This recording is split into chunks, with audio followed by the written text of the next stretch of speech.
Oh, let us say good day to you, everyone. How are you all?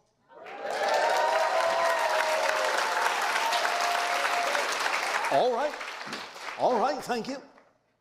Let us begin this transmission with the title that we have chosen, called The Future of the Past. Let us begin by allowing us to read you a newspaper headline.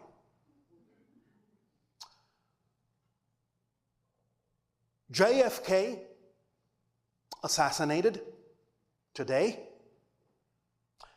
in Boston, Massachusetts. This date, November 9th, 1968. What does this mean? This is a parallel reality, different from the one you now consider to be your history. And of course, there are many other versions of this scenario. We once shared with you that another version of your history that you experienced before the present one allowed this particular individual, your President Kennedy, to survive until your 1980s. But the one that we have mentioned today, November 9th, 1968, has a particular meaning to the history that you believe you remember. The idea is that history is not linear. It is holographic and is made of many different kinds of intrusions of parallel realities. At the very least, if not the events themselves, the effects of other events in other realities color what you consider to be your linear history. So to continue this example,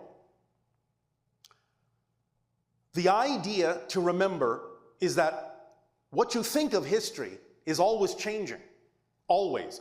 When you as a collective group decide to shift to a particular parallel reality path, remember that as you become a new society, as you become new people, you also create a new history to go along with that, to make sense out of the choice that you made in the present. Because the past is created from the present, not the other way around. So you have had many histories that you are now unaware of, because every time you change, you wipe the slate and create a new history that appears to be the only history you've ever had. So, several years ago, you actually had a different history than what you remember now. But you don't know that. But because we can see the bigger picture and all the lines of intersecting energies between different parallel realities, we can see the path that you've taken. In this particular case, let's say the original, one of the original history choices you made was that your President Kennedy was in fact assassinated in 1968. The reason for this is because near the end of his second term, he was about to reveal the existence of extraterrestrials. The idea is that it actually was revealed.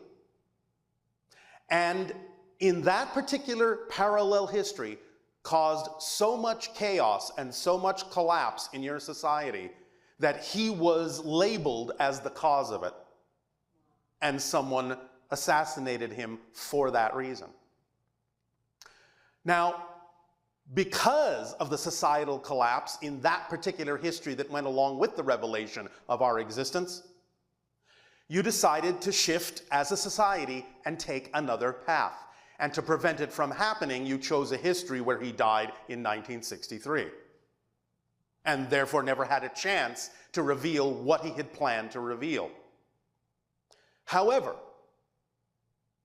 to illustrate the point that your history isn't linear, that it is affected by ripples from other parallel realities all the time, because the original assassination occurred in 1968 based on the idea of the collapse of society, it created a very strong eddy, a very strong current in the fabric of space-time. So even when you shifted your collective consciousness to the idea of a history in which he died in 1963, effects from the original 1968 still existed and still impacted the new history, which is why Robert Kennedy and Martin Luther King were assassinated in 1968. So if you begin to understand how this actually works, you can see that what you consider to be a linear history back in time is actually composed of many different parallel reality ripples and effects that all come together and change every single time that you change your idea of what your present is. That then changes what your idea of your history ought to be in order for that history to have brought you to the new present that you're at, because you still have to do it in a linear way to play the physical reality game. But in understanding this holographic nature of history, you can never really look at the idea of history in a linear way again. You will understand that it is a composite of many different overlapping realities, and it is constantly dynamically changing every time you make any change whatsoever.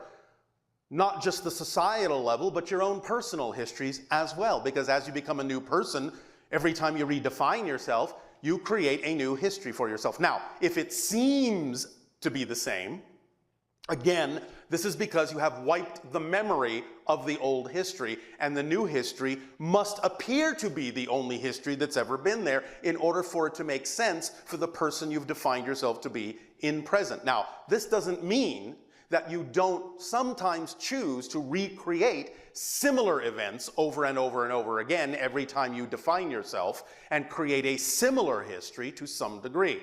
This does happen because most of you have an agreement not to necessarily go too far in breaking the continuity of your mass consensus reality about what your history ought to be based on who you consider yourselves to be or define yourselves to be in the present. Nevertheless, this points out that you always, every single moment, have a choice to change your past as you change your present. And to understand that the more you wrap your mind around this, the more you allow yourself to understand how this works and how it's structured more holographically, you have more opportunity to, within relevant parameters for your life, break that continuity more and more and more. And the breaking of that continuity will create more, shall we say, fluidity and flexibility within how you experience space and time, which means you will experience an increase in synchronicity, which is physical reality's linear space-time way of showing you that all things existed once, that they're all interconnected. You will increase your experiences of things like déjà vu, which is experiencing the idea of the forward arrow of time and the backward arrow of time simultaneously, because you have the feeling in déjà vu that you know what's about to happen because it feels like it's already happened before. So you're getting both arrows of time simultaneously by expanding your consciousness to incorporate that idea. You will increase many other kinds of experiences in physical reality. But what it will mostly allow you to do when you really understand this concept is truly be more lucid in the physical reality dream and truly be more conscious about the kinds of choices you are making, the kinds of ways in which you define yourself and what's true for you, and exactly what that does to the entire linear space-time reality when you do that. And it will give you more understanding of how you are creating your reality experience, because physical reality is just a projection. It's just a dream. And it's all about becoming more and more lucid in the physical dream and waking up in that lucidity. And then knowing more and more, and again, whatever way is relevant for you, that you can bend the idea of space and time because you're actually doing it all the time anyway. It's just that you're becoming more conscious of the mechanism that you're using. That's what's going on in this transformational age. You're becoming more conscious of what you're already doing. It's no longer being seen in an illusionary way as if it were real. You're beginning to break through the veil and see it for the illusion that it is. Now, this won't completely go away while you still choose to be physical, but it will give you a lot more flexibility in how you experience your physical reality. It will still always be relevant. Whatever comes up will always be relevant for the life path you chose, for the theme you chose to explore. It won't go beyond that relevance. But there are different degrees of relevance for many different people on your planet. So many of you will start to experience more magical experiences in physical reality. You will see that it is more flexible, more synchronous, and always has been. It's just, again, that you're becoming more and more aware of it. So the idea is that in the future, your history will really start to more consciously match what you define yourself to be in the present. So the future of history, the future of the past, is very open, very flexible, and you're beginning to understand that the past is just as indeterminate as the future is. That the probabilities of what might become your future also are the probabilities of what might become your past. Because these are both projections from the only place you actually exist, the present. That's all there is. There is only here, there is only now. So everything that is happening, everything that you think will happen, everything you think has happened, is just another projection, another reflection, another perspective of the now. And that's why when you change the now, everything else has to change, both the future and the past, because they're just reflections of what you're defining yourself to be now, and are as ephemeral as a reflection in a mirror. They do not have real solidity. You play the game that they do, and that's fine. But now is the time to allow yourself some leeway, some permission to break that continuity to the degree that truly serves you to experience yourself as the creator of your reality experience. Because remember, as we have said before, your natural state is one of spirit. You're all still in spirit right now. It's just that you're dreaming that you're not. That's what physical reality is. You have never left spirit. You can't leave spirit, but you can dream that you can. And that's what this is. And we're sharing that dream together by agreeing to do so. And remember that you are redefining yourself billions of times per second. Your consciousness is slipping through billions of parallel reality frames per second.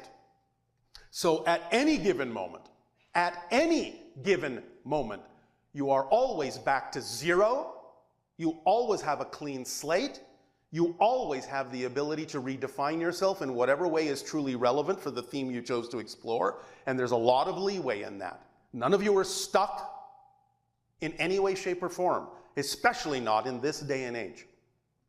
This is all about understanding consciousness, that you are an expression of consciousness, and that time and space are your illusions to play with, are your projections, are your tools to discover yourself from a new perspective, a new point of view.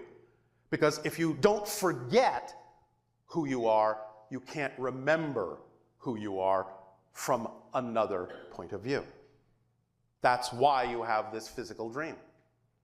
To discover a new idea of yourself, a new perspective of yourself, a new relationship to all that is of yourself as an aspect of all that is. Does this make some sense to you? Yeah. All right.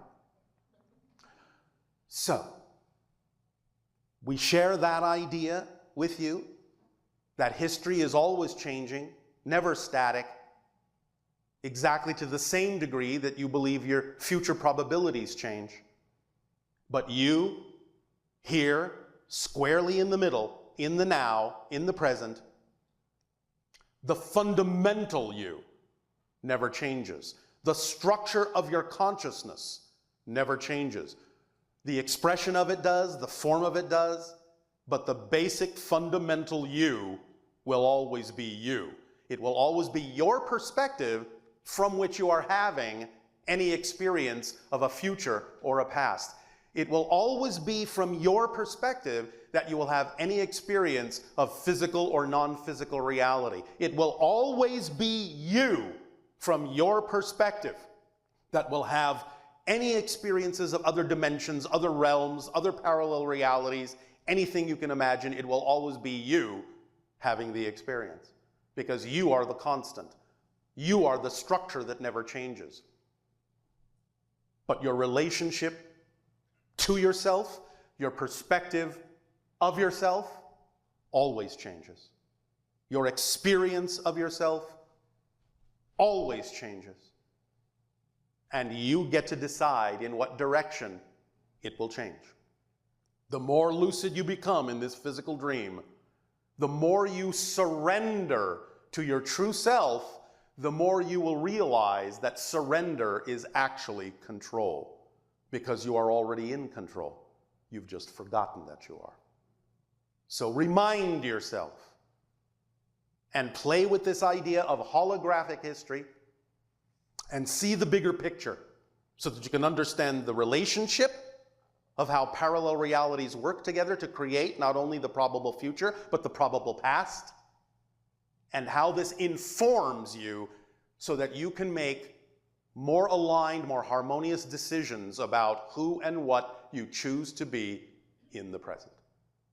Does this make sense? All right. Well, we thank you for allowing us to share this idea with you this day of your time.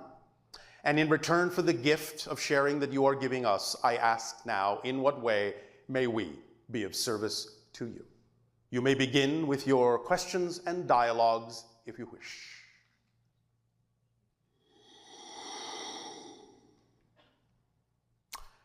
As a line from a recent movie on your planet said, "Don't be shy, step into the light." Hi, Bashar. And you, good day.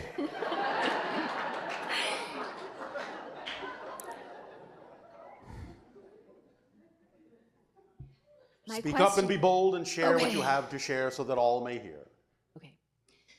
My question is, when we make contact with these evolved celestial beings. You mean like you're doing right now? Yes. Or when we clear. get to see them.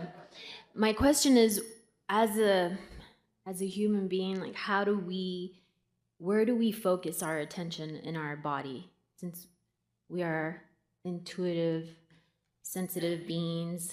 Yes. Where do you focus your intention? Yes. Your center of intention is in your solar plexus.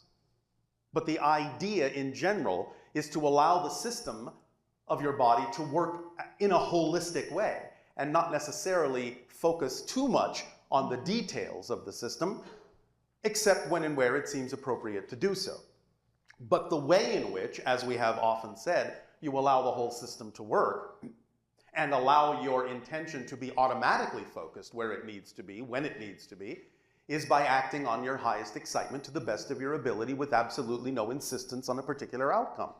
That's the formula that allows the system to work holistically, and everything that needs to happen in that system, including the idea of where your intention needs to be focused, will fall into place if you simply follow the formula, because that's the activation formula. Does this make sense? So does that mean your heart and your solar plexus? Because it feels like if I'm excited, I'm in we understand that you will feel the energy move. Let us give you a little bit of a scenario or pathway of the energy. You have the higher mind, yes, non-physical? Yes. The higher mind delivers a vibrational resonant energy. You can call it information if you wish. And it goes and is received, in a sense, by both the brain and the heart. The heart will take the pure vibration and reflect it back to the physical mind. And the physical mind will filter that vibration from the higher mind that gets bounced back from the heart, filter it with the belief systems that are most predominant in the physical personality. Mm-hmm. And then from the idea of the third eye, the heart, and the chakra of intention will go out and reflect the idea of creating your physical reality experience. Does that help? Absolutely. Now, the idea is to understand parallax. Parallax is the idea that your eyes are a certain distance apart so that when they focus on a certain point, you see your physical reality in what you call three-dimensionality. You understand? Yes. But there is another kind of parallax, and it goes not this way, but this way. So you have the idea of the higher mind and the physical persona and the heart and the chakra of intention, and it works in this way and sends out another energy in a parallax this way that takes what you're seeing and solidifies it for you by creating a parallax of feeling so that the reality feels real. Because without that parallax, without that energy parallax, your reality would actually seem unreal, even though you were looking at it. Do you understand? Yes. So you're reinforcing the vision with the feeling and creating a holistic experience. But that's the basic system of how you project and then reflect the idea of your physical reality in very simplistic terms. Does this help you? It does. Thank you. You're welcome. Anything else? I love you. Oh, all right. We love you too. Thank you.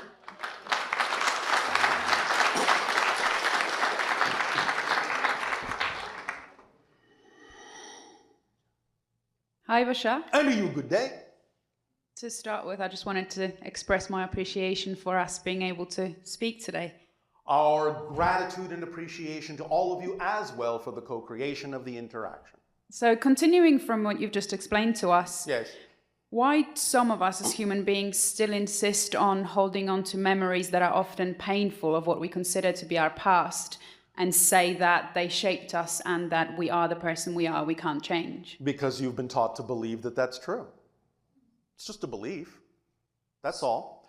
If you're holding on to something that you don't prefer, the only way you would ever do that is there must be an unconscious belief you're unaware of that for some reason is making that action seem to actually be to your benefit, even though you know it's not. Because you don't hold on to anything you don't believe to be to your benefit. So if you are holding on to something that you can see is not to your benefit, yet you keep doing it, you have to get in touch and find out what that belief must be, because this goes back to what we call the motivational mechanism. This mechanism means you will always choose in the direction of what you believe to be to your benefit, and you will always move away from what you believe is not to your benefit. So if you see yourself, once you understand that mechanism, if you see yourself choosing in the direction of what is not beneficial, that must mean you have a belief attached to it that makes it seem more beneficial than the alternative, even though you know the alternative would actually be to your benefit. So you have to find out how you're defining that thing you know is not beneficial to make it appear to be more beneficial than the alternative. So you can ask yourself things like, what would I have to believe is true in order to keep choosing something like this? You can ask, what am I afraid will happen if I actually stop choosing this? And those kinds of questions can help reveal the belief to you, expose it, bring it into the light, make it conscious so you can identify it. Because once you really identify, consciously identify a belief that is negative, that is out of alignment with your true vibration, it will suddenly appear absolutely illogical, absolutely nonsensical, and as soon as it appears nonsensical, it's gone. That's not the beginning of the process of letting it go. As soon as something appears to make no sense, that's the end of the process. It's gone. Does that make sense? Of course it does. And then obviously the unconscious belief becomes a choice for some of us, because some people will still choose to continue going that route. Hence the importance of asking the question, because if you understand that this is becoming a choice, now you have something to work with. Now you're empowered to deal with it. Where if you just say, oh, it's a habit, it's a pattern, I can't help it, you're lost. You have nothing to work with. But when you understand that a habit is something you do you don't know you're doing, then you understand that as soon as you are aware of the habit, it's not a habit anymore, it's a choice. And then you can say, well, why would I make that choice? Now you're on the path to discovering the belief and letting it go. Make sense? Absolutely. Does that help? Of course. Oh, all right. Anything else? Yes. Yes. In terms of, I'm working with people that very often are affected by bacterial parasitic infections. Yes. That obviously they perceive that limit their lives, so they're not able to live to their full potential. What is the purpose of creatures like parasites in our life? You have to take it on a case-by-case basis, because everything serves a purpose. And you have to take it on each person's basis as to why they would attract themselves to that experience symbolically. What it does for them to have that experience if they're looking at it that way. No pun intended. And obviously, from more general perspective, in terms of our planet Earth having beings like that present, like parasites and bacteria, what's the purpose? Well, again, you're creating your reality. And if you understand that you are harboring belief systems that limit you, then there will be reflections of that in the outer reality. Okay. Does that make sense? Yes, of course it does. And it's always going to be a choice, obviously, because parasitic infections is just handing your power over to someone else and not believing that you're capable. That's Is that usually correct? the origin of Yeah. it energetically, yes. Okay. Now, once you create that origin point energetically, because you believe you are actually experiencing a real physical reality, there is going to be a physical component that will manifest as a reflection of the deeper energetic belief. But in that case, then, sometimes those reflections, such as parasites, can actually be those helpers helping you to transform that belief. Because sometimes many people on your planet have a difficult time finding those beliefs. But when they have a physical experience, it's easier for them to assess what's going on. It's something they can get a hold of, and it's something they can deal with and work on more easily than keeping it in what they consider to be a nebulous form of energy. That's what just came to me, actually, that the parasites, because they have an ability to change and shape and mold in order to get to the host organism, they could be a perfect reflection for us to see how easy it can be for us. Yes. And again, it's also a reflection of the fact that negative beliefs will actually, like any belief, do anything they can to perpetuate themselves and make themselves seem real. So in that sense, you could say, not meaning this in a judgmental way, that negative beliefs are designed to be parasitic. Yeah, true. Make sense? Absolutely. All right, does that help? Yes, massively. Well, thank you. Could I ask one more question? That was a question. So I guess you've used it up. You don't have to ask if you can ask. Okay. If it is inappropriate for us to deal with the issue you raise, we'll tell you. Of course. I had dreams of that I'm part of the hybridization program, so I just wanted to ask if they were confirmation of what actually is going on. Yes. Who is the father of my Bye-bye. children? Thank you. And by the way, what makes you think there's only one father? I thought that. Next.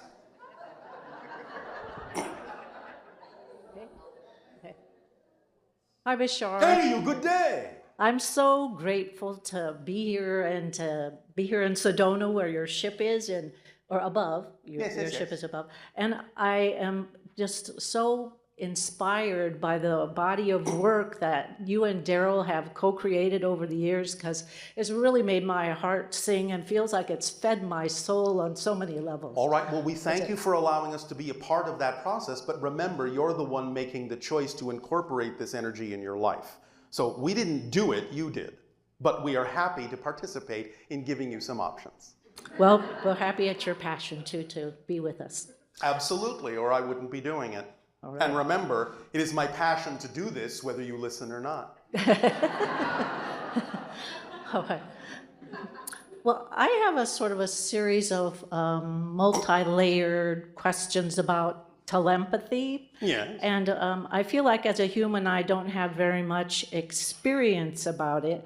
And so I wondered if you could share your experience and perspective on that, and then tell us how the hybrid races and your race have become so adept at it. Is there ways that we could become more adept? Well, of course. Do you understand, since you're using the term telepathy, do you understand the principle on which it works? Well, I'm assuming there's feelings as well as pictures of thoughts. There can be, but the basis, the key, is in the idea of the word empathy. In other words, when you match the frequency of another closely enough, you have the same thoughts at the same time. You're not reading their mind. You're on the same wavelength, and therefore you're translating reality in the same way, and that translates into having the same thoughts simultaneously. That's what telepathy is. The easiest way, in a sense, the strongest way to match the vibration of someone else is to be in love with them. That's why you see that people who are in love often know exactly what each other is thinking without saying a word, because they're on the same wavelength, because they're in love. So our entire civilization is in love with every member of the civilization. So when you learn to love yourself unconditionally, you will then start to love others unconditionally. You will all fall in love. You will all be telepathic. That's how it works. Now, when we say unconditionally, that doesn't mean that you don't have preferences.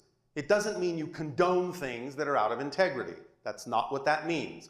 It means you recognize what is, and at the same time, you accept unconditionally that there might be some lesson there to be learned that you might be able to help with or not. But nevertheless, you are compassionate enough and unconditional enough to accept that there is always something that can be gotten out of anything if you act yourself as a primary example of how that can be done. Then others can see in you ways they can also choose to elevate their own vibration and become more telepathic as well. But it all starts with loving yourself. Yes? Yes. Because if you don't love yourself, how can you possibly love anyone else? That's true. Yes. Yeah. So, does that answer your question? Well, I just wondered about that component of how you became so good that hybrid races like the Yael, the Pleyel, Yes. and their Essassani. Yes. Well, it was a process, and it involved many different things, one of which we have talked about learning to become lucid in our dreams so that we could go to what we call the template level reality, where you design the experience of your physical reality, and by becoming lucid about that, changing things so that we could become more lucid in the physical dream. And by becoming more lucid in the physical dream, we learned that we are all connected. We learned that it is really actually the best possible survival mechanism to love yourself and everyone else as much as you possibly can. Therefore, the idea of expressing unconditional love is actually the strongest survival mechanism, and the one that allows for you to grow and expand and evolve. Is there a way that we could practice it with other people? Would that be good, or is it something that you do internally? You can do it however you wish. That's up to you, whatever works for you. Although, obviously, at some point, you're going to express it to other people, yes? Yes. All right. But there are many paths. There's not just one, in that sense, in terms of the ways in which you can lead yourself into that experience, because you're all different. You all have different beliefs. Use what works for you. You understand the concept of permission slips, yes? Oh, yes. Oh, yes. Well, then use them. Okay. Instead of asking what to do, create your own permission slip that works best for you. All right. Yes? Yes. Does that sound like fun? It does. I'm very excited All right, about then all of it. please go have some fun. All right, will do. Thank you so much. You're so welcome.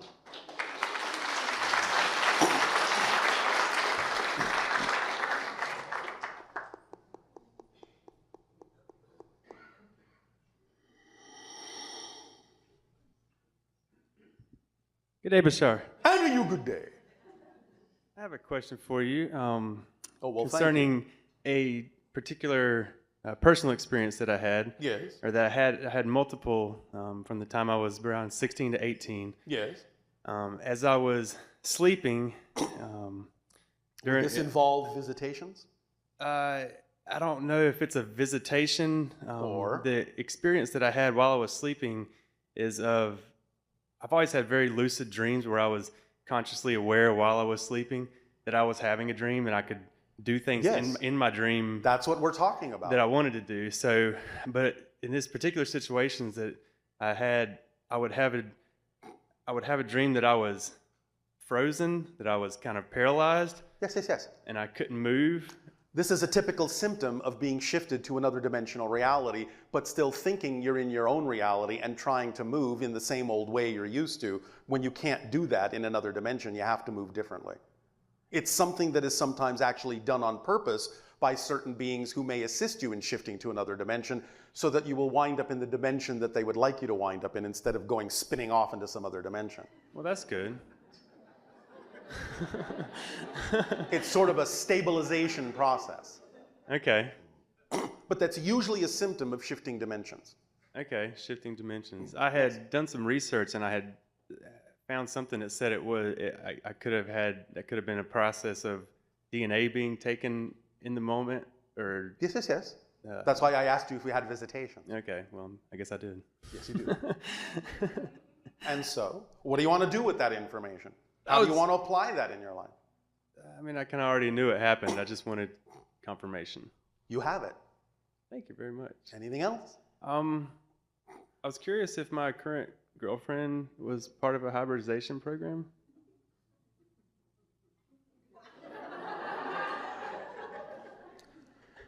We are assessing whether it is appropriate to answer you or not. Yes. Okay. But that's all you'll get. That's all I want. All right. Thank you very much, Bashar. Thank you.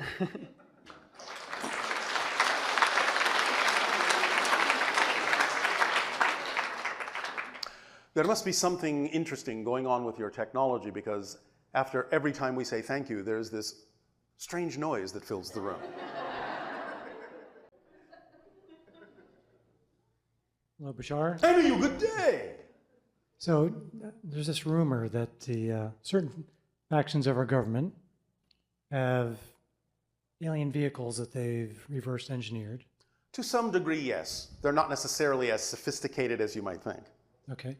And that they actually go out and do contact to make it look like it's extraterrestrials. Sometimes some programs like that have been experimented with. Again, not as often as you think. The question I have is, if you have an encounter, how can you tell the difference between an actual ET versus a government impersonator? Oh, you'll know the difference. It's in the energy. This doesn't mean that you won't be feeling fear in an ET encounter, but it's a very different kind of energy, because the fear is coming from your own negative belief systems about your relationship to what's going on. And you can begin to sense, if you stay calm, and in a loving state, you will be capable of discerning exactly who you're dealing with. Okay, because it's interesting, because one of the supposed intents behind their program Yes. is to stoke fear. I understand, but remember that they're not as powerful as they would like you to believe they are. And in fact, their greatest tactic is getting you to believe they're more powerful than they are. So information is their chief tactic, to get you to think that they can do all sorts of things that they can't actually really do, so that you will be in fear and be under their control, because you're giving them your power by buying into the mythology that they're wrapping themselves in, that they're more powerful than they are. You understand how this works? Yeah. Well, there you go. All right. So don't give in to the fear. okay. Is that what you prefer to experience? The fear, no. Well, then it doesn't much matter really what they choose to do, because if you're on a different vibratory plane, you can't be affected by whatever it is they choose to do anyway. So who cares? Okay. Let them play their game. They're playing it on a planet that's different than the one that you live on. You understand what I'm saying? Yeah. There are many parallel realities going on all around you. Choose the one you prefer. You can observe what you don't prefer, but you can observe it neutrally. Just because you observe something you don't prefer doesn't mean it has to affect you unless you agree to be affected. Correct? Okay. So think about that and choose the vibrational state you prefer, while you might be neutrally observing the little games that others might be trying to play. And see them for what they are: immature games. Games based on fear-based beliefs. It has nothing to do with the world that you prefer, correct? Correct. Then there you go. Does this help you? Yes, thank All you. right. And my wife and I will be out tonight, so we hope to see your ship. Well, you can just keep hoping. All right, thank you very much. And we'll see what happens. All right, thank you. Thank you.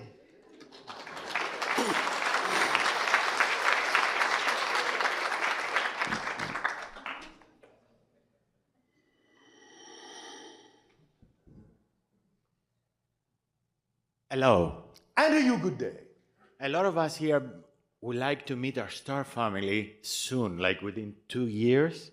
When My, what a calendar you have. do you think we can meet them? When the timing is appropriate. Thank you. Not before, but not later then. Don't focus on the time. Focus on the timing by working on being yourself as fully as you can, acting on your highest passion, raising your frequency to become the person with whom such a meeting would be more appropriate. Yes? Yes, makes That's sense. how you determine the timing. It's not about the time, it's about the timing. So when the timing is appropriate, things like that can happen. Does that help? It does, thank you. All right. Anything else? That's it. All right, thank you.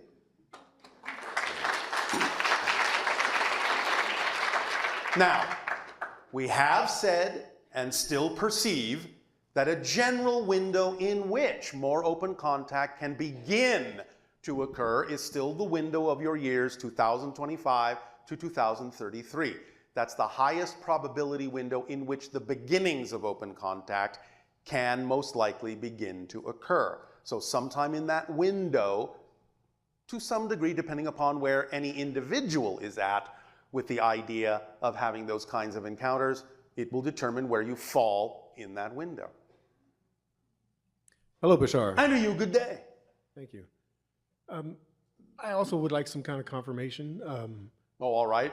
You are confirmed. In nomine Patris et Filii et Spiritus Sancti. Kiss my ring. I will. There we go.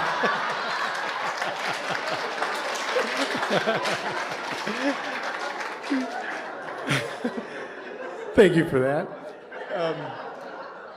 Several years ago, probably starting in around maybe 2012, I had started seeing several things that Such as? I would like take pictures with my phone and I would see something that wasn't there. Well, but it is there, obviously. Yeah. So is this like parallel Doesn't realities? mean it's not there just because you can't see it. Sure, but I could see it through like a cell phone. Yes, we understand. And other with the people aid of could your too. technology, Yeah.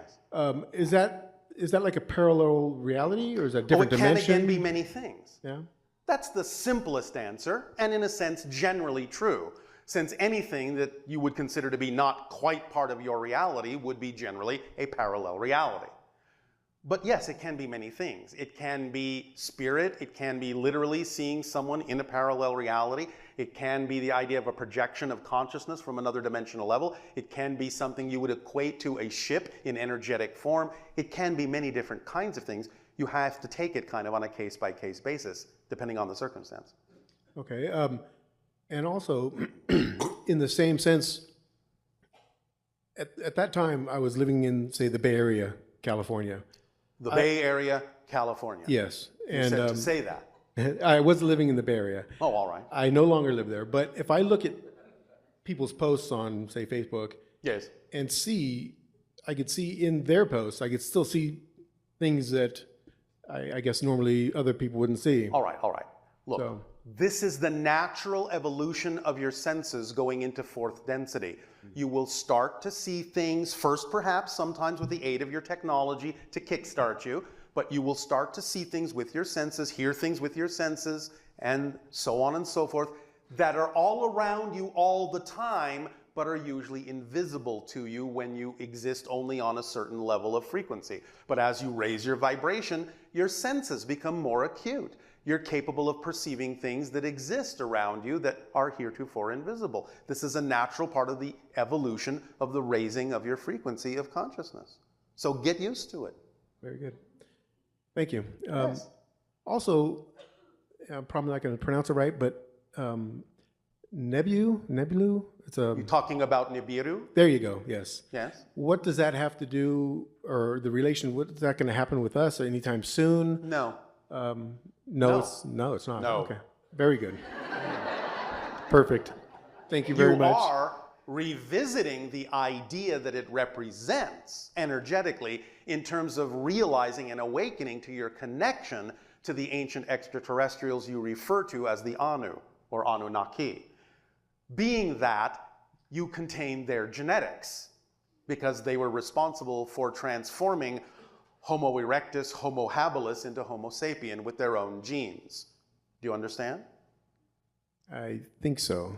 There is a naturally evolved hominid on your planet. It grew naturally on your planet, and there were several branches of this hominid.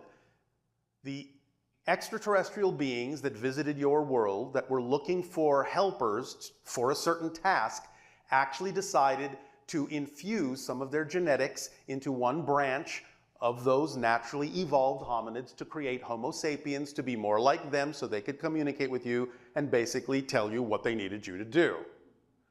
Now, this was not necessarily an approved thing by all of the Anunnaki.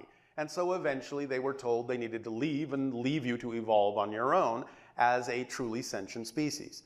Nevertheless, you are now awakening to the fact that you do contain some of that genetic material. Those markers are opening and you're experiencing more of the qualities that the Anunnaki themselves originally had. So you are revisiting the concept of Nibiru as a cycle, but the body, the physical body itself, is nowhere near your planet at this point. Very good. Thank Does you that so help much. you? Yes, it does. By the way, once again, a reminder, had they not tinkered with your genetic material back then and created Homo sapien, the branch they did not tinker with went on to evolve into what you call Sasquatch. That's the natural evolution of the hominid on your planet. And had they not tinkered with you, you would all be Sasquatch. You understand? Yes, I do. Thank you. All right. Thank you. Thank you.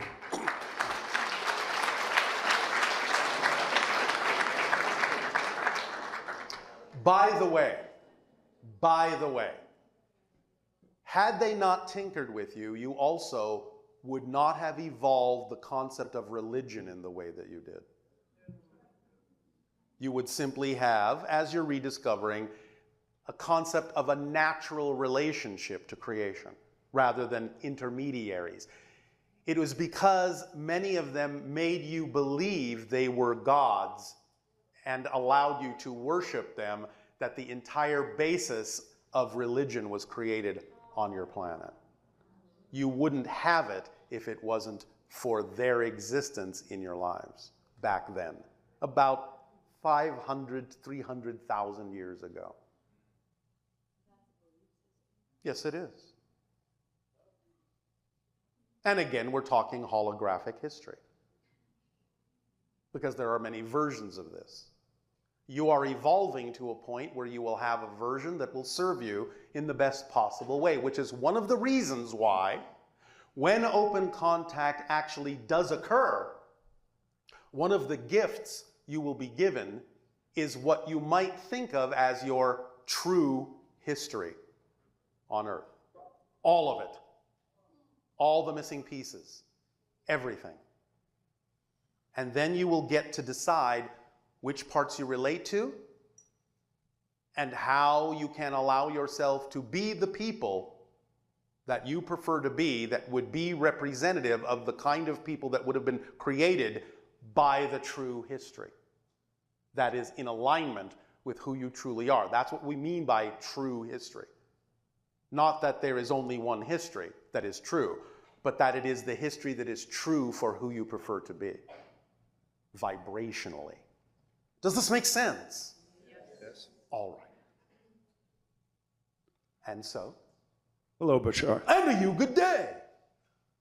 I had emailed a picture. It was like a phenomenon that occurred in a picture where I had like a golden ring around my head. Yes. And sort of an overlapping entity bounced off of the golden ring. Could you explain that to me? That's one of the purposes I even discovered you, that this phenomenon, this picture happened. Yes. Well, you are seeing the idea of the crown chakra. You understand? You're manifesting visibly the energy of the crown chakra in that image. Does this make sense to you? Or are you Yes. drawing a blank? I do have some information on it, on a crown, but if you could explain further. Well, the crown chakra is in the shape of a ring. Like a halo. Where do you think the image of the halo comes from? Yes. That's where it comes from. People that had the ability to actually see the energy of the crown chakra saw a ring around and above the head. And that's the way the energy flows, in the form of a torus. Now, above that, you have the form of an inverted cone, pointy at the bottom and expanding up to the top, because that's your connection through the crown chakra to the non-physical higher mind. But the first manifestation from the higher mind down to the receiver of the physical mind is that it manifests as a torus, a ring around your head. So, as we said earlier, through certain technological devices or by your own senses, you're going to start more and more of you seeing these kinds of manifestations of the energy that represent the energy systems of your consciousness.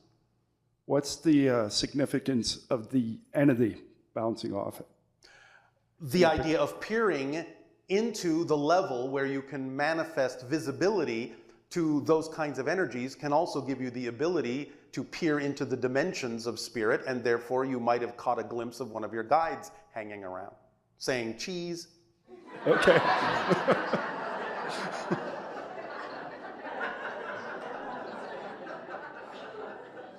Does that make sense? Yes, it does. Does that help you? Yes, yes. All right.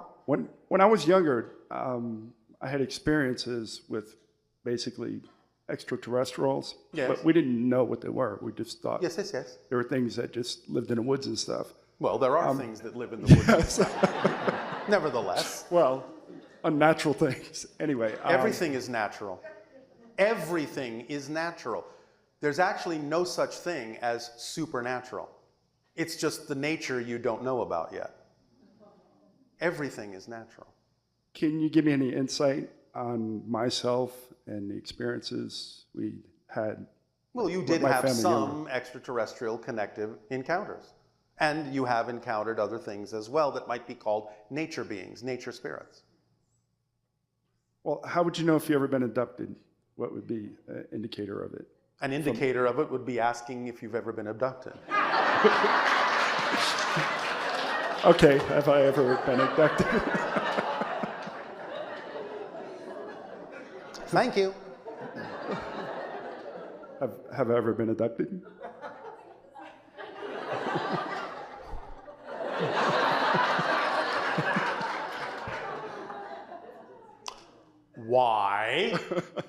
Y-E-S.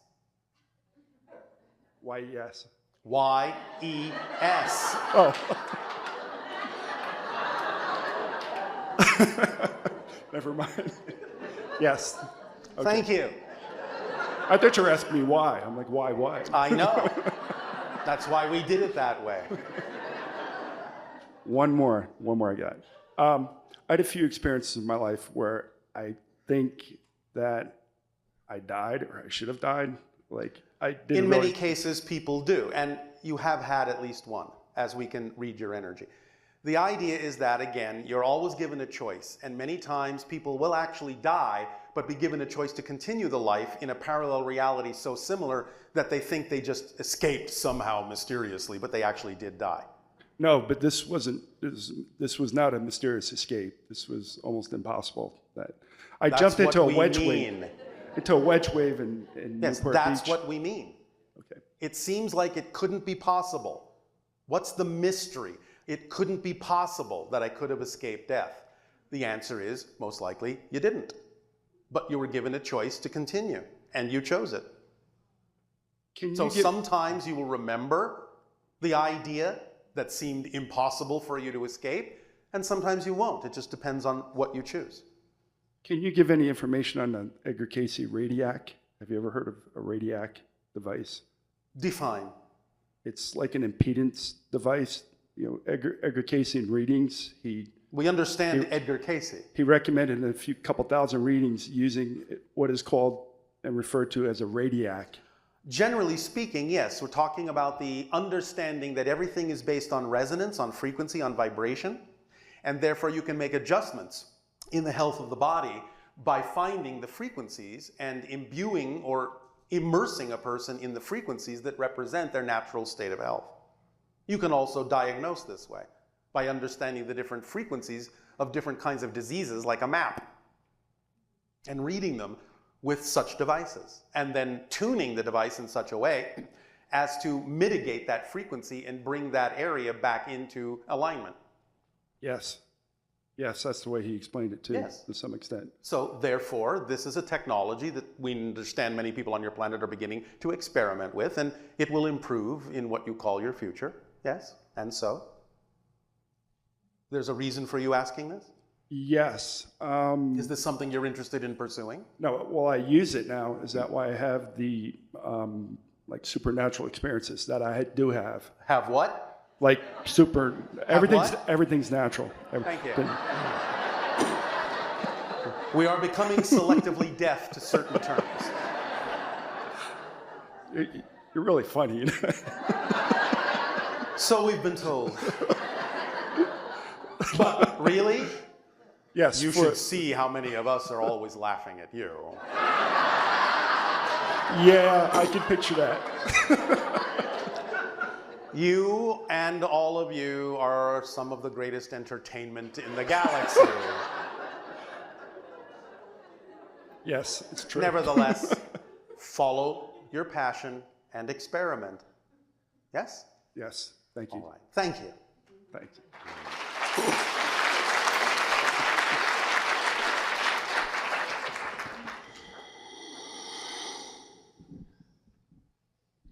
Hello, Tadeo. Nania. So it's about 12:30. I have a couple of questions from Ustream listeners. All and right. If you'd like, we can pull a few more names also. We will see. Okay. First question had to do with the Anunnaki. You mentioned that we saw them as gods. Yes. And so the person wanted to know, what are the qualities of the Anunnaki that humans have?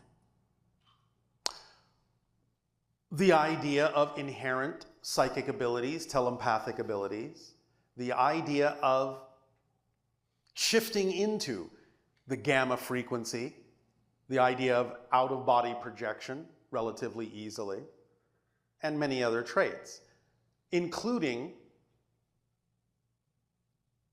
certain kinds of relationships with or connections to vibrations that have to do with other star systems. Does that make sense? Yes, I was also thinking of like our propensity to do genetic manipulation. Yes, that is one of the traits that you learned. It is part of evolution that sometimes certain species will actually evolve another species. That's part of evolution. Some species are designed to do that. You have, in a sense, picked up some of that trait from your parents, if you wish to call them that. What other things are it's something to do with our DNA turning on and... Well, yes, the markers are within you, and because you're elevating your frequency, now those markers are turning on to allow you to experience more fluidity in space and time, in much the same way that they did. And they purposely suppressed the markers, right? Yes, they didn't need that in their helpers. But nevertheless, they're there. Right. And now they're turning on. So who made the decision to have our DNA turned on, our markers turned on? Well, it's a matter of synchronous encounters with beings such as the Greys that impact you or immerse you in other dimensional energies, which would then naturally turn those markers on. So it wasn't a conscious decision, like it's time for the humans to have their markers turned on? Yes, but that conscious decision came from the humans, your collective consciousness. And without those markers turned on, what are the effects for the humans at this point? I believe you are very familiar with those effects. Yeah, like the lack of understanding about psychic Lack ability. of compassion, lack of empathy, warfare, fear. So basically, by the markers not being fully turned on, what's happened is that humans have a degree of suffering because they don't feel their deep connection to the cosmos and to everything. Yes. I know, that's very interesting. Yes, it is. But now you are turning them on. Thank goodness. You are welcome. And the other question was, what are the qualities of the do you have any updates on the fall of 2016? I believe you are in the fall of 2016. Are there not great changes on the horizon coming up that you can see already with your eyes? Have there not been the beginnings of certain changes going on in your social, political, and economic structures? The precursors of these things? The beginnings, the first dominoes? Have you not begun to see them? Yes. All right. Then just keep watching. Okay. That sounds exciting. Yes? Yes. So we have about 20 minutes till 1, and so should I pick some other names? Please? Pretty please? With? Sugar on top. Thank you. Go ahead and pick one. And we'll see if you can pick another after that. All right. And the lucky person is Gavin Lim. Come on down.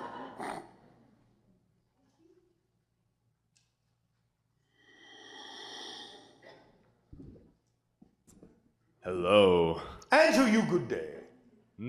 So many of my questions have already been answered. How synchronous of you. I know. I was in Sedona the other day channeling, and I felt like you were answering my questions. Nope. Nope. Not directly. Okay. You're using us as a permission slip to make it easier to speak to your own higher mind and your own connections in other places. We're happy to be used that way. You may be connecting into our collective vibration, which, because you're familiar with us, you may think is actually personally us, but doesn't necessarily have to be. Sometimes I run away from my channeling. Why? Where can you hide? You do understand that channeling is a natural state, yes? All of you have the capacity, and all of you do it from time to time. It's just getting into the state where you're being yourself as fully as you can, where you're doing what you love to do, operating at peak performance, being in a deep meditative state. Going into the brainwave frequency known as gamma is the channeling state. What you choose to do with it is up to you, but it's a natural state. You can't run away from it. It's part of what you are. And you do it all the time. What's to be afraid of? I think failure. Failure? What does that mean? I don't know. Sure you do. You're afraid of it. How are you defining it? Defining it as not being able to do it. And who cares if you don't? I do. Why? Because I feel like I can't be happy without it. Really? You can't choose to be happy? It definitely sounds silly. Usually when you actually say those things, they often sound quite silly. This is one of the reasons why it's important to get them out of your head. Agreed. So, can you choose to be happy? I do all the time. What's the difference between that and channeling? Nothing. It's that simple. It's that simple. You will learn a little bit more about this state in the upcoming documentary. Thank you. Now, Are you still afraid? Yes. Why? Let me put it to you this way. Let me repeat something that we already said. We do what we do because this is what excites us, because this is who we are. If none of you listened, we would still do it. Because the idea is to act on your excitement for its own sake, not because of what you think has to happen by doing so. Don't make your excitement conditional. Make it unconditional. Do it because it excites you. Let the result be the result. If the result is that for some reason you're not going to channel at that moment, then there must be something you have to learn there in that experience. If you approach it from that point of view, if you approach it from that positive definition, it will become part of what you channeled to yourself to learn. And by the way, you want to know a secret? Yes. You want to know a secret? Yes. Do you remember when we said that the idea of you as a person is just a projection of consciousness? I am now. You are always channeling. You're channeling your personality into being. This is an artificial construct, what you consider yourself to be a person. You're channeling your personality into being. So in fact, you're always channeling. See how well you do? Yeah. The kind of channeling you're talking about is just icing on the cake. It's just a different way of expressing it. But you're actually always channeling. You can't help it. It's a natural state. And my hybrid children? Not going to talk about them today. But they will visit you in the dream state within 3 days. Oh. And I'm interested about the economic, I don't want to use the word crash, but Adjustment, there you go. I've seen China, and I've seen Greece, and I've seen now Italy, and I'm watching a progression. And so, are we still on track? To some degree, although some things have changed a little bit here and there. But we're not going to go into detail about that now. Deal. Thank you. All right. Okay. Thank you.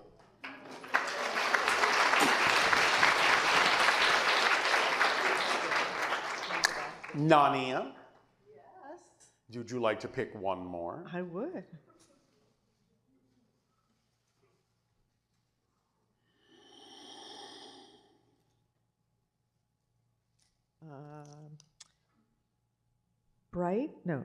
B-I-R-T-E, Birdie?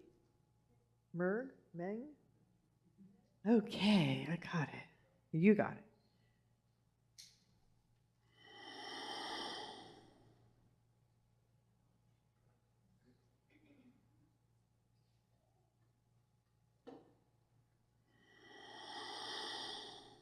Hi, Bashar. Andy, you good day. Okay, not prepared. Speak up, so that all may hear what you have to share. Take advantage of your technology. What kind of role do I play in the hybridization program? A very good one. Some genetic material has been utilized, but some energetic template material has also been utilized as patterns upon which the hybrids can be generated. And also helping to teach, to guide, to acclimate some of the hybrid children to Earth society so that they can eventually fit in. Because many things to them are completely alien that you take for granted on Earth. So you're kind of participating on different levels. Does that help you? Yes, it's a confirmation. Anything else? Will I live with my hybrid children? Speak up. Will I live with my hybrid children? There is a probability, but we can't tell you exactly what the percentage is at this time. You're still working on yourself in certain ways. And it is a probability. Okay. That much we can sense. To my personal life at the moment, very often I feel extremely exhausted still. I'm a single mom living with my 3-year-old daughter. All right. Are you operating on a cycle or schedule that actually works for you instead of forcing yourself to do things in a way that doesn't? So I just opened up myself for opportunities. I opened my eyes. Once again, let us explain it this way. By taking whatever action you are capable of taking, whatever action you're capable of taking, on your excitement to the best of your ability with no insistence on a particular outcome, one of the tools in that kit of excitement is the organizing principle of synchronicity. And what that means is, when you are in the state that represents your alignment with that vibration of excitement, your true vibration, because that's what it is, the organizing principle will bring you the opportunities you need exactly when you need them, will show you what you need to do, in what order and when, and whatever you don't have time to do at the end of that day, you didn't need to do that day. It's a true organizing principle that shows you exactly how to structure the natural cycles of your life. If you resist them because of what your society says you should be doing, then yes, you can exhaust yourself, you can overwhelm yourself by doing things in ways that are not aligned with the way you need to do them that works best for you. So you have to use your imagination, find out if there are things that need to be done, ways in which you could do them, that the most exciting ways you could do them, the ways that are most aligned for you.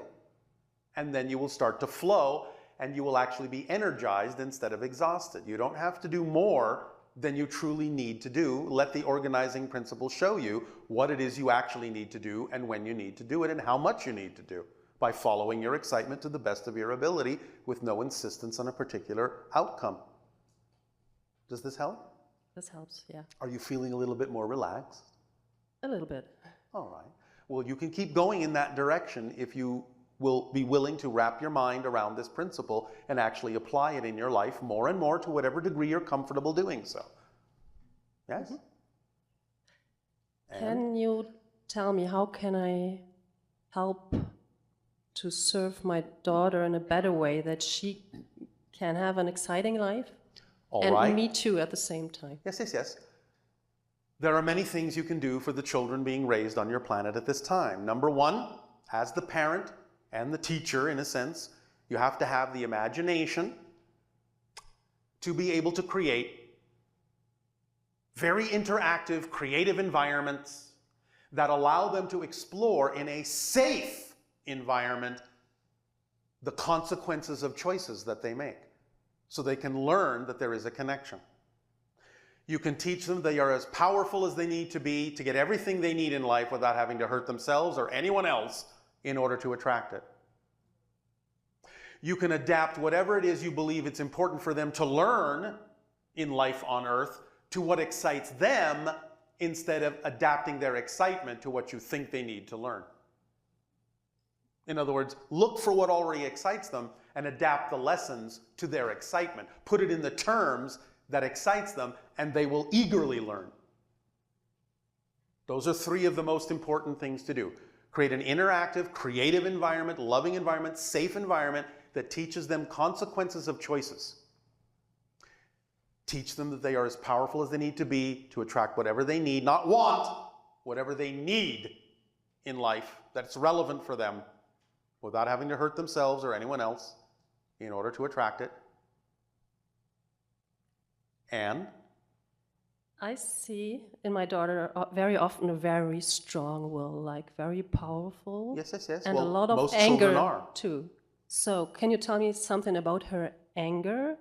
Is something going a kind of wrong way? no, but changes do need to occur so that there is a different form of communication coming to her that allows her to know she is safe and powerful, and needs to exercise her imagination in ways that, again, train her into understanding the consequences of choices so that she can develop a guidance system for herself. Now, one moment. Does she have a favorite place? Does she have a favorite place? I don't know about that. Find out. Well, could be a lot of countries. She's German and American, for example. Yes. I'm looking for a new place to stay, and I don't know where at the moment. Does she have a favorite place? You know there are things she can teach you, right? Yeah, I know. Find out what her favorite place is, and that may be the beginning of a synchronous communication between you that allows you to truly develop a partnership with your child in a certain way. Not meaning you won't be the parent, but you can develop a certain form of communication that allows you to function in a very good partnership way, so that you can learn from her as she learns from you. Perfect. So find out what her favorite place is, yes? I do. And then act to the best of your ability on whatever you are capable of acting on in that direction, with absolutely no assumption or insistence that things have to work in the way that you think. And see what happens. Now, Thank you. the birthday is when? Yesterday. Ah, yes. September 9. All right. So, this for you can be together an exploration of a new birth, a new understanding. And even though, of course, I'm not saying that you don't consider her to be a child, also look at her with eyes that see the other side of the fact that on a different level, she's not a child at all. I see that. Sometimes I call her mom. All right. So, what did you do for the birthday? So yesterday I just stayed there in Alaska. I came this night just to stay there for her birthday. Yes. We made a reunion with her dad. Yes. She hasn't seen him for a year. All right. So That could be some of the anger, you know. Yeah, sure. So it was not that easy in the last years for me being a single mom in Germany. All right. With no support. Now you need to start retraining your own thought process and your own belief system to understand that there is no such thing as an inherently difficult situation. It's only your beliefs that make it seem so, because of how you're defining the situation and your relationship to it. This is where you can begin to retrain yourself how to see reality differently, and that you then give her the opportunity to pick that up from you, so that she knows she is empowered, because her anger is coming from a sense of disempowerment. Do you understand? Because I felt that? Yes. Yes. And because of the situation you've created, in the way you've created it, in the way you've labeled it. So, the child needs to feel connection and self-empowerment and consequence of choice in the most positive way possible to learn these things. Yes? Yes. Does this help you? This helps a lot. Then happy birthday to you both. Thank you.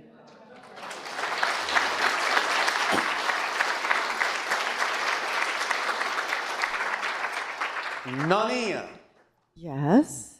you may all now enjoy a refreshment break. We will continue this transmission after your break. We thank you.